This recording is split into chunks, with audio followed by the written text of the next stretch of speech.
Hello दोस्तों, मैं Aryan Shukla, business advisor and founder online business workshop.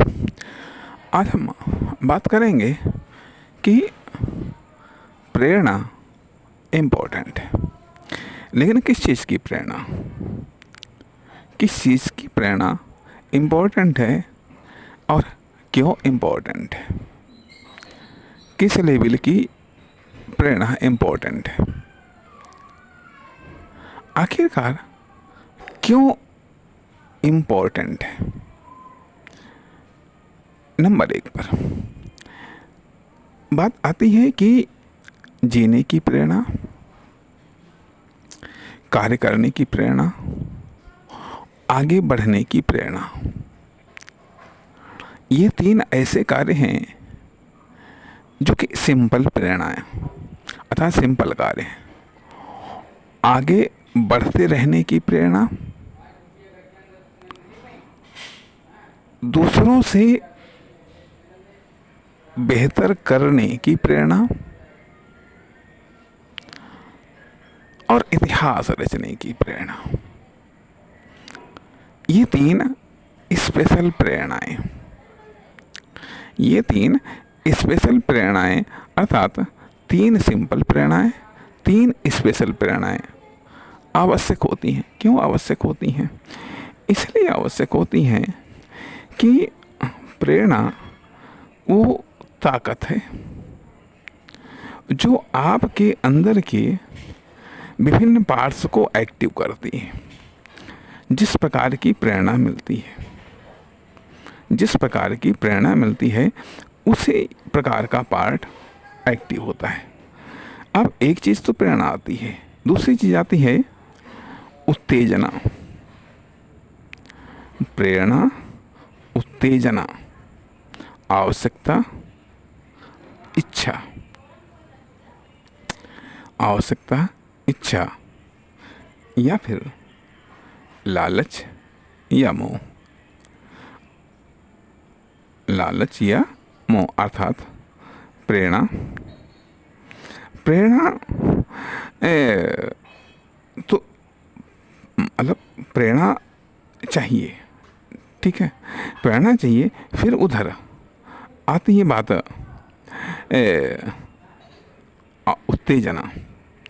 उत्तेजना अर्थात प्रेरणा हमें कार्य करने के लिए, जीने के लिए, कार्य करने के लिए या इन सब चीज़ों के लिए।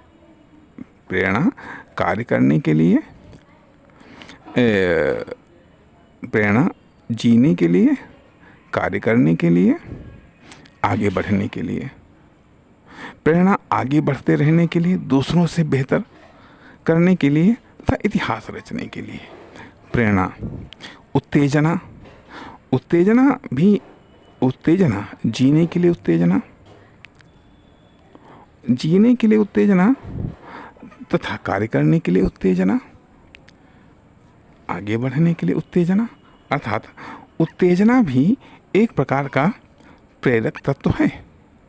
प्रेरक तत्व है या उद्दीपक तत्व है जो विभिन्न चीज़ों को, जैसे कि मान लिया जीने के लिए या कि कार्य करने के लिए या आगे बढ़ने के लिए या दूसरों से बेहतर करने के लिए या आगे बढ़ते रहने के लिए या फिर इतिहास रचने के लिए, ये उत्तेजना, ये भी एक प्रेरक तत्व है, प्रेरक तत्व है।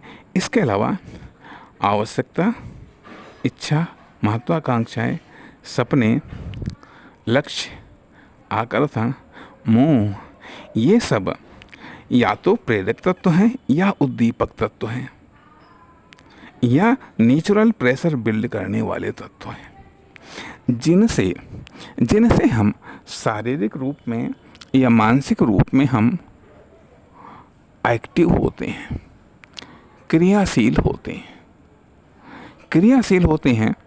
अब प्रेरणा यह एक लॉन्ग टर्म प्रोडक्ट है जो हमें लॉन्ग टर्म के लिए उद्दीप्त करती है, प्रेरित करती है, उत्साहित करती है। उत्तेजना किसी भी कारण से हम किसी कार्य के लिए या किसी फैक्टर के लिए हम उत्तेजित हो सकते हैं, उत्तेजित हो सकते हैं तथा आवश्यकताएं, इच्छाएं, महत्वाकांक्षाएं, सपने, मोह या लालच। लालच, ये सब चीज़ें हमें किसी क्रिया को करने के लिए, या फिर जीने के लिए, या जीतने के लिए, या फिर जीतने के लिए, कार्य करने के लिए, आगे बढ़ने के लिए, आदि तमाम सारे कार्यों के लिए ये सब प्रेरित करती हैं, ये सब उद्दीप्त करती हैं। अब सवाल ये उठता है कि कौन सा फैक्टर कितना मजबूत है, कौन सा फैक्टर कितना कमज़ोर है। जब हम निराश होते हैं, हताश होते हैं अर्थात ये चीज़ें एक तरफ आती हैं। दूसरी तरफ बात आती है कि जो सक्सेस है और फेलियर है, सक्सेस और फेलियर यह भी एक महत्वपूर्ण प्रेरक या उद्दीपक है। स्वाभाविक बात है कि जिस क्षेत्र में, जिस फील्ड में, या जैसे या जिस प्रकार से, या जब हमें सफलता मिलती है तो सफलता मिलने के कारण हम और अधिक प्रयत्न करते हैं, और अधिक कार्य करते हैं, और अधिक बेहतर तरीके से प्रयत्न करने का प्रयास करते हैं। अर्थात सफलता भी एक महत्वपूर्ण उद्दीपक है तथा फेलियर यह उद्दीपक नहीं है। कभी कभी फेलियर उद्दीपक का कार्य करता है। अर्थात जब हम फेल होते हैं तो जब हम उससे कुछ सीखते हैं तो हम और अधिक बेहतर तरीके से कार्य करने का या जीने का या जीतने का निर्णय लेते हैं। लेकिन यदि लगातार फेलियर आ जाए, लगातार प्रॉब्लम्स आ जाएं, तो ये उद्दीपक नहीं होते हैं, ये शांत करने वाले होते हैं। अर्थात जो नेगेटिव हैं, फेलियर हो, असफलता हो, कष्ट हो, परेशानी हो, यह शांत करने वाले होते हैं। अर्थात इनकी पावर अधिक है तो ये शांत कर देते हैं हमारी एक्टिविटी को, हमारी प्रोडक्टिविटी को, हमारी क्रिएटिविटी को, ये सब शांत कर देते हैं। इसके विपरीत जो प्रेरणा है, उत्तेजना है, इच्छा है, आवश्यकता है, महत्वाकांक्षाएं हैं, सपने हैं, लक्ष्य हैं, मंजिल है, उद्देश्य है, ये सब जितने स्ट्रांग होंगे, स्वाभाविक बात है कि ये हमें उतना ही अधिक उत्तेजित या उतना ही अधिक ये पावर देते हैं। इनमें पावर होती है, शक्ति होती है, जिससे हमारा दिमाग या हमारे कार्य या हमारी क्रियाकलाप या हमारी एक्टिविटी, प्रोडक्टिविटी ये सब चीज़ें एक्टिव होती हैं, उतनी पावर के साथ में एक्टिव होती हैं। जैसे कि एक चीज़ और भी आती है जिसको कहा जाता है सर्विसिंग। अक्सर करके बिजनेस के क्षेत्र में ऐसा देखा जाता है कि कभी कभी बड़ी बड़ी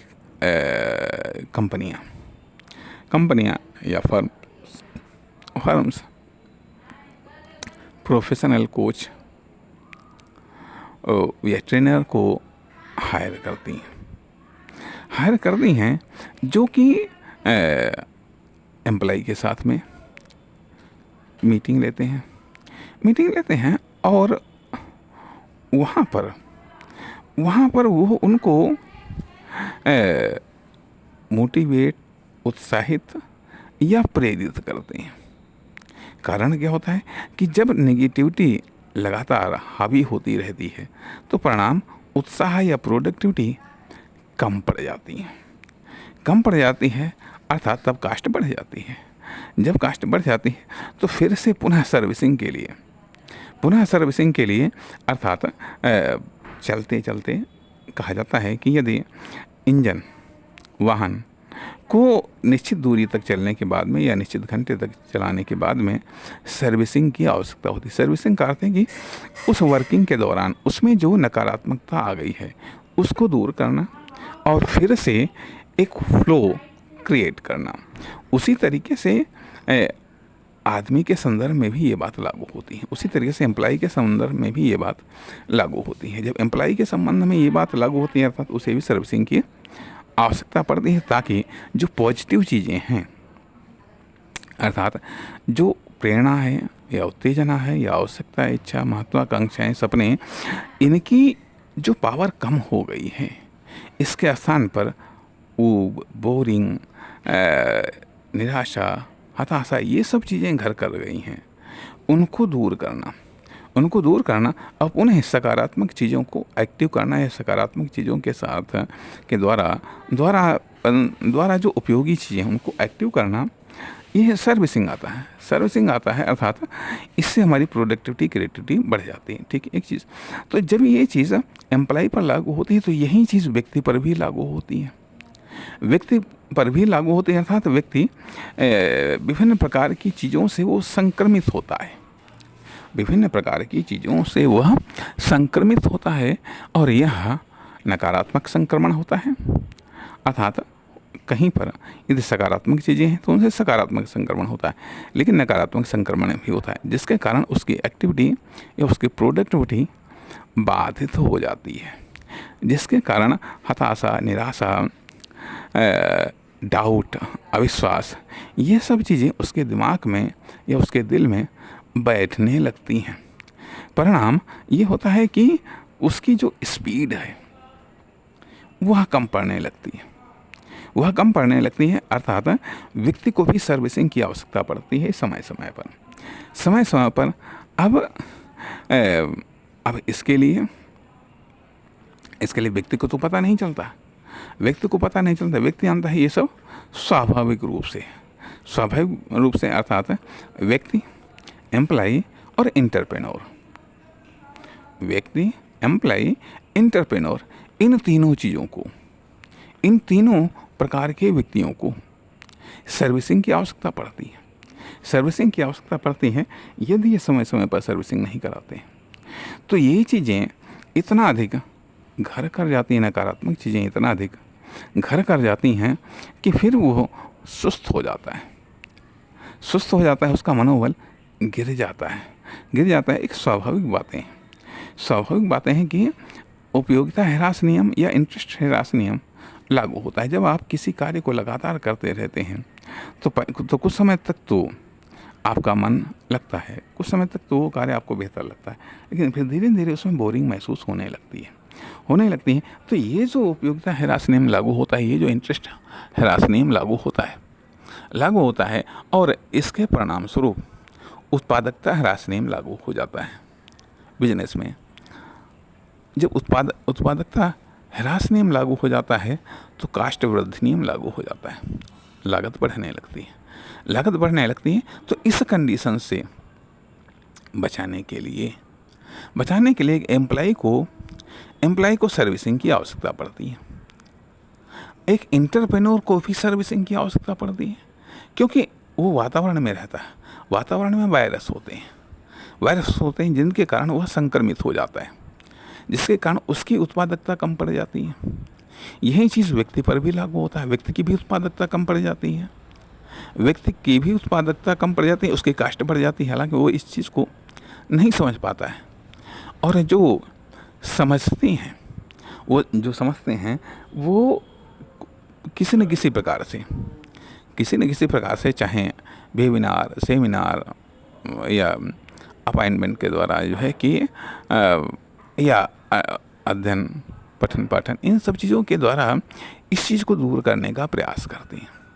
इसीलिए कहा जाता है कि किसी ने कहा कि निरंतर पढ़ना चाहिए, निरंतर ऐसे लोगों को एक्सपर्ट के संपर्क में रहना चाहिए, उनके विचारों को सुनना चाहिए, ताकि एक सर्विसिंग हो सके, ताकि ये जो नकारात्मक चीज़ें हैं जो आपके दिल, दिमाग, एक्शन को कैप्चर कर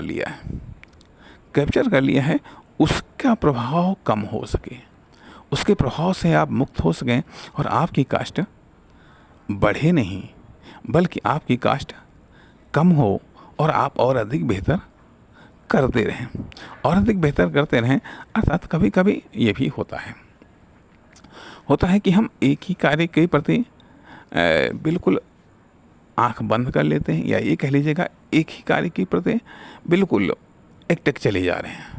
सफलता असफलता हानि लाभ ये विदाउट समीक्षा के लिए जब एक ही कार्य को करते चले जा रहे हैं, ठीक है, किसी समय हमने जब वो कार्य को सेलेक्ट किया उस समय वो बेहतर हो सकता है, लेकिन ज़रूरी तो नहीं है कि वह और अधिक बेहतर समय के लिए या और अधिक लंबे समय के लिए भी वो बेहतर हो।